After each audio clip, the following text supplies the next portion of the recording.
بسم اللہ الرحمن الرحیم۔ سبل السلام کے پلیٹ فارم سے آج ہم سرگودا یونیورسٹی کا سابقہ پیپر حل کر کے آپ کے سامنے پیش کریں گے۔ یہ پیپر اسلامیات سال اول اور جو پہلا پرچہ ہے علوم القرآن کا اس کے متعلق ہے۔ چنانچہ ان کا ایک سوال یہ تھا، تفسیر کا مفہوم اور اس کی اقسام تحریر کریں۔ یہ ایک مختصر سوال ہے۔ مختصر سوال کے بارے میں ایک بات یاد رکھیں، مختصر کا جواب ہمیشہ مختصر ہی دیں، اور دوسرے نمبر پہ کوشش کریں جو اس کے لازمی پہلو ہیں ان کی طرف اشارہ لازمی کریں۔ مثلا تفسیر کا مفہوم جو انہوں نے پوچھا ہے، تو تفسیر کے مفہوم میں آپ اس کا لغوی معنی، آپ اس کا اصطلاحی معنی بیان کرتے ہوئے ساتھ میں اس کی قسمیں تحریر کریں گے۔ چنانچہ اس کا جواب یہ ہے، تفسیر باب تفعیل کا مصدر ہے۔ اس کا لغوی معنی ہے کھولنا، بیان کرنا، واضح کرنا، جبکہ اصطلاحی معنی یہ ہے، تفسیر وہ علم ہے جس میں اللہ کی کتاب کے الفاظ، معانی، احکام، مطالب، اسباب نزول اور ناسخ منسوخ وغیرہ سے بحث کی جاتی ہے۔ نیز الفاظ قرآنی سے مراد الہی کو واضح کیا جاتا ہے، یعنی الفاظ میں اللہ رب العزت کیا مراد لے رہے ہیں اس چیز کو واضح کیا جاتا ہے تفسیر میں انسانی طاقت اور وسعت کے بقدر۔ اور تفسیر کی بنیادی طور پہ دو قسمیں ہیں، ایک ہے تفسیر بالماثور اور دوسری قسم کو کہتے ہیں تفسیر بالرائے۔ دوسرا سوال یہ ہے، کتمان آیات سے کیا مراد ہے، مثال سمیت واضح کریں۔ اس کا جواب آپ یوں لکھیں گے، کتمان کے لغوی معنی ہیں چھپانا، جبکہ اس سے مراد یہ ہے احکام الہی کو چھپا لینا۔ اس کی مثال، تورات میں زانی شخص کو سنگسار کرنے کا حکم تھا، لیکن یہودیوں نے اسے کوڑے مارنے اور منہ کالا کر کے گدھے پر بٹھا کر شہر بھر میں پھیرنے سے بدل ڈالا۔ یہ کتمان ہے۔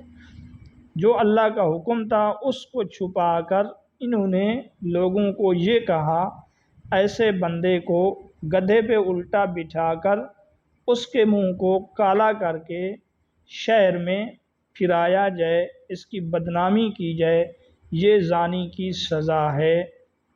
یہودیوں کا یہ حکم، یہودیوں کا یہ کہنا کتمان میں شامل ہے۔ اگلا سوال یہ ہے، تفسیر ابن کثیر اور تفسیر رازی کے اصل نام تحریر کریں۔ یاد رکھیں یہ سوال تفسیر کے اصل نام کے متعلق ہے، مفسر کے اصل نام کے متعلق نہیں ہے۔ اگر آپ مفسر کا نام لکھیں گے تو بھی بہتر ہے، ہاں اگر آپ تفسیر کا نام چھوڑ کر صرف مفسر کا نام لکھیں گے تو اس صورت میں آپ کو نمبر نہیں ملیں گے۔ چنانچہ اس کا جواب یہ ہے، تفسیر القرآن العظیم، اس کے مفسر ہیں ابو الفدا اسماعیل بن عمر بن کثیر۔ ابو الفدا کنیت ہے، اسماعیل بن عمر بن کثیر نام ہے، جبکہ ان کا لقب ہے عماد الدین۔ اور تفسیر مفاتیح الغیب، تفسیر رازی کا اصل نام ہے، مفسر کا نام ہے ابو عبداللہ فخر الدین، یہ فخر الدین لقب ہے، محمد بن عمر بن حسین بن علی الرازی۔ اگلا سوال یہ ہے، وحی کے لغوی اور اصطلاحی معنی تحریر کریں۔ اس کا جواب ہے، وحی کا لغوی معنی ہے تیزی کے ساتھ اشارہ کرنا، چاہے یہ اشارہ رمز و کنایہ سے ہو، کسی عضو کو حرکت دے کر ہو، خواہ تحریر و نقوش کے ذریعے سے ہو، خواہ بے معنی آواز نکال کر ہو، ان تمام چیزوں کو لغوی اعتبار سے وحی کہا جا سکتا ہے۔ جبکہ وحی کے اصطلاحی معنی ہیں کلام اللہ المنزل علی نبی من انبیائہ، یعنی اللہ تعالیٰ کا وہ کلام جو اس کے کسی نبی پر نازل ہو، خواہ براہ راست اللہ پاک کلام کرے، خواہ فرشتہ اصلی شکل میں آئے یا انسانی اور بشری شکل میں ہو، یہ وحی کا اصطلاحی معنی ہے۔ اگلا سوال یہ ہے زمانہ فترت وحی سے کیا مراد ہے، یہ کتنا عرصہ ہے؟ یوں سمجھیں یہ دو سوال ہیں، فترت وحی سے مراد کیا ہے اور اس کا عرصہ کتنا ہے؟ تو اس کا جواب یہ ہے، مفتی محمد تقی عثمانی صاحب لکھتے ہیں آپ صلی اللہ علیہ وسلم پر پہلی وحی نازل ہونے کے بعد دوسری وحی کے نزول تک کا وہ عرصہ جس میں وحی کا سلسلہ منقطع رہا، اس زمانے کو فترت وحی کا زمانہ کہتے ہیں۔ یہ مفتی تقی عثمانی صاحب کا جو انہوں نے علوم القرآن میں لکھا اس کا مفہوم ہے۔ اس زمانے کا کل عرصہ کتنا ہے اس کے متعلق مختلف اقوال ہیں، لیکن 6 ماہ کا قول راجح ہے، جبکہ مشہور 3 سال کا قول بھی ہے کہ اقرأ بسم ربک الذی خلق کے بعد 3 سال بعد یا ایھا المدثر والی آیت نازل ہوئی، سورت نازل ہوئی، ابتدائی 5 آیتیں۔ یہ جو درمیانہ عرصہ ہے یہ فترت وحی کا زمانہ کہلاتا ہے۔ اگلا سوال یہ تھا شاہ ولی اللہ رحمۃ اللہ علیہ کے ترجمہ قرآن کا نام لکھیں، تو اس کا جواب یہ ہے، فتح الرحمن فی ترجمۃ القرآن، زبان فارسی ہے، یعنی فارسی زبان میں ترجمہ کیا ہے۔ اگلا سوال ہے تفسیر القرآن بالحدیث کی ایک مثال سے وضاحت کریں۔ مقصد اس کا یہ ہے کہ کوئی ایسی آیت بتائیں قرآن مجید کی جس کی تفسیر حدیث پاک کے ذریعے کی گئی ہو، اس کو کہتے ہیں تفسیر القرآن، یعنی قرآن مجید کی تفسیر بالحدیث، حدیث کے ذریعے۔ تو اس کا جواب یہ ہے، قرآن مجید کی ایک آیت ہے الذین آمنوا ولم یلبسوا ایمانہم بظلم اولئک لہم الامن وہم مہتدون، یعنی وہ لوگ جو ایمان لائے پھر انہوں نے اپنے ایمان کو ظلم کے ساتھ نہیں ملایا، ان لوگوں کے لیے امن ہے اور وہی لوگ ہدایت یافتہ ہیں۔ جب یہ آیت نازل ہوئی تو صحابہ کرام رضوان اللہ تعالی علیہم اجمعین بہت پریشان ہوئے۔ حضرت عبداللہ بن مسعود رضی اللہ تعالیٰ عنہ راوی ہیں کہ صحابہ کرام نے فرمایا یا رسول اللہ، عرض کیا ایسا کون ہے جس نے ظلم نہ کیا ہو، کوئی نہ کوئی تو ظلم کچھ نہ کچھ تو کرتا ہے۔ تب آپ صلی اللہ علیہ وسلم نے فرمایا وَلَمْ يَلْبِسُوا إِيمَانَهُمْ بِظُلْمٍ میں ظلم کی تفسیر شرک سے ہے، یعنی ایمان کی حالت میں اس بندے نے شرک نہیں کیا ہو تو اس کے لیے امن ہے۔ تو آپ صلی اللہ علیہ وسلم نے اس کی وضاحت، اس کی تفسیر شرک سے کی ہے۔ اس کے علاوہ آپ کوئی بھی مثال دے سکتے ہیں، مثلا قرآن مجید میں نماز پڑھنے کا حکم ہے، اس کی تفصیلات احادیث میں ہیں، روزے کا حکم ہے، تفصیل احادیث میں ہے، حج کا حکم ہے، اسی طرح زکوٰۃ کا حکم ہے، تمام تفصیلات احادیث میں ہیں، تو یہ تفسیر القرآن بالحدیث کی مثالیں بن سکتی ہیں۔ اگلا سوال جو 2017 میں پوچھا گیا ہے وہ ہے محکمات و متشابہات سے کیا مراد ہے؟ تو اس کے جواب میں جواب لکھنے سے پہلے آپ یہ سمجھ لیں یہ محکم اور متشابہ قرآن مجید کی آیات کے متعلق کہا جاتا ہے۔ قرآن مجید کی بعض آیات ایسی ہیں عربی زبان کا ماہر، لغت کا ماہر اور عربی دان ان سے ایک ہی معنی سمجھتا ہے اور ان سے ایک ہی معنی مفہوم ہوتا ہے، اس کو محکم کہتے ہیں۔ اور قرآن مجید کی وہ آیات جن سے بیک وقت ایک سے زائد معنی مراد ہو سکتے ہیں اور کسی ایک معنی کو ترجیح دینے کی وجہ بھی معلوم نہیں ہوتی تو ان آیات کو متشابہ کہتے ہیں۔ اسی طرح وہ آیات جن کا مفہوم اللہ کے سوا کوئی نہیں جانتا ان کو بھی متشابہ کہا جاتا ہے۔ بہرحال ہم آپ کے سامنے ان کی تعریف ابھی لکھیں گے، آپ دیکھیں گے، ملاحظہ کریں گے۔ چنانچہ زبان اور لغت کا ماہر جن آیات سے فقط ایک ہی معنی مراد لے ان آیات کو محکمات کہتے ہیں، جبکہ وہ آیات جن میں بیک وقت دو معنی مراد لیے جا سکیں اور بظاہر کوئی ایسا قرینہ موجود نہ ہو جس سے کسی ایک معنی کے حق میں فیصلہ کیا جا سکے، تو ان کو متشابہات کہتے ہیں۔ محکمات محکم کی جمع ہے، متشابہات متشابہ کی جمع ہے۔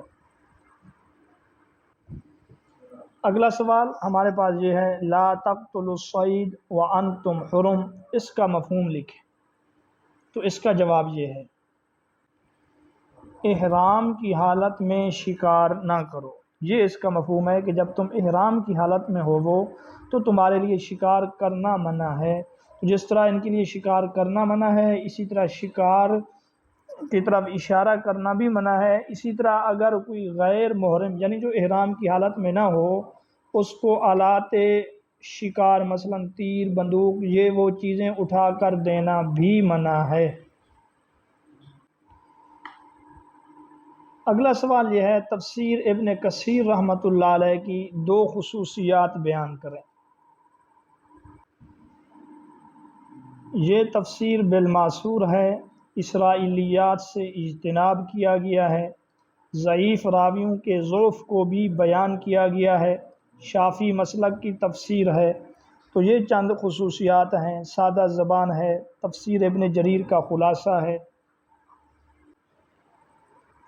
اگلا جو سوال انہوں نے پوچھا ہے وہ ہے اعجاز القرآن پر نوٹ لکھیں۔ اس کے اوپر آپ سرخیاں ڈالتے ہوئے، عنوانات ڈالتے ہوئے ایک تفصیلی نوٹ بھی لکھ سکتے ہیں، لیکن اگر آپ چاہیں تو اس کے اوپر ایک مختصر مگر جامع نوٹ بھی لکھ سکتے ہیں۔ میں صرف چند عنوانات آپ کے سامنے رکھوں گا، ان عنوانات کو مد نظر رکھتے ہوئے آپ اس کے اوپر ایک ایسا نوٹ لکھ سکیں گے کہ آپ کے انشاءاللہ اس میں پورے نمبر آئیں گے۔